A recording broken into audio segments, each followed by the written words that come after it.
Hello friends, welcome back to pretty corner. तो friends, आज मैं आप लोगों को सुनाऊंगी प्रदोष व्रत की कथा।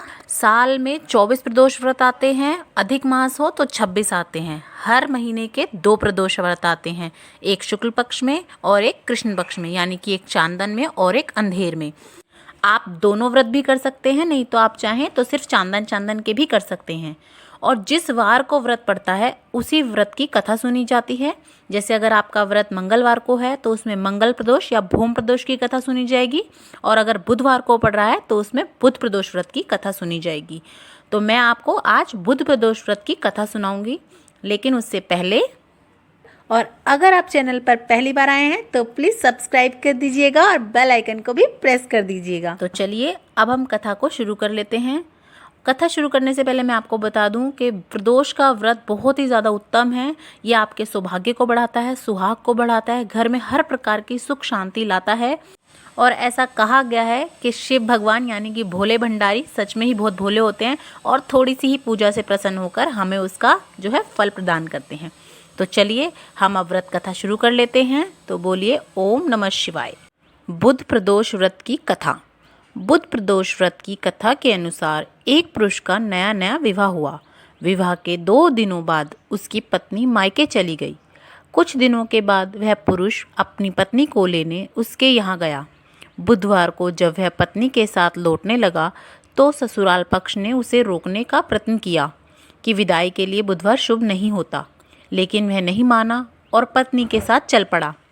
नगर के बाहर पहुंचने पर पत्नी को प्यास लगी। पुरुष लोटा लेकर पानी की तलाश में चल पड़ा। पत्नी एक पेड़ के नीचे बैठ गई।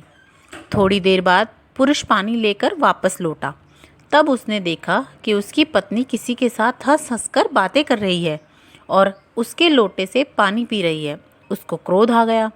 वह निकट पहुंचा तो उसके आश्चर्य का कोई ठिकाना ही ना रहा, क्योंकि उस आदमी की सूरत उसी की भांति थी। पत्नी भी सोच में पड़ गई। दोनों पुरुष झगड़ने लगे। भीड़ इकट्ठी हो गई। सिपाही आ गए।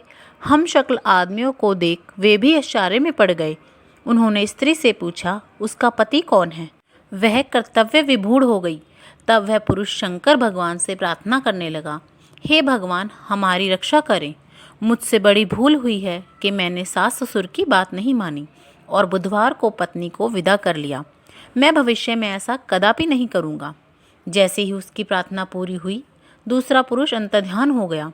पति पत्नी सुकुशल अपने घर पहुंच गए और उस दिन के बाद दोनों पति पत्नी नियम पूर्वक त्रयोदशी का व्रत रखने लगे और सभी नियमों का पालन करने लगे। आजकल की हमारी जनरेशन जो है वो नहीं मानती है, पहले की जो भी हमारे मतलब विधान वगैरह थे उसे नहीं मानती है, लेकिन इनका कहीं ना कोई रीज़न होता है। इसीलिए आप जितना हो सके उतना इनका नियम पालन ज़रूर करें। और त्रयोदशी व्रत में जो है पूजा वो संध्या काल में होती है, मतलब शाम के टाइम होती है, जिसे हम कहते भी है प्रदोष काल। मतलब जब बिल्कुल आपको लगे कि दिन छिपने वाला है उससे 1.5 घंटे पहले ये पूजा शुरू हो जाती है। आपके घर कोई न्यूज़पेपर वगैरह आता हो या टीवी वगैरह में भी, या फिर आजकल गूगल वगैरह पे वगैरह आप सर्च करेंगे तो आपको टाइम बता देते हैं। सूर्यास्त का जो समय दिया होता है उससे 1.25 घंटे से 1.5 घंटे के पहले आप अपनी पूजा कर सकते हैं।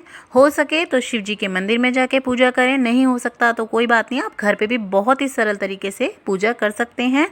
मैं इसके ऊपर भी एक फुल वीडियो बना दूंगी, किस तरह से प्रदोष व्रत की कथा या पूजा करते हैं, शिव जी की पूजा कैसे करनी चाहिए।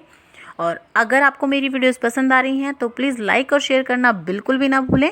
और अगर अभी तक आपने सब्सक्राइब नहीं किया है मेरे चैनल को तो प्लीज़ सब्सक्राइब ज़रूर कर लीजिएगा। तो बोलिए ओम नमः शिवाय।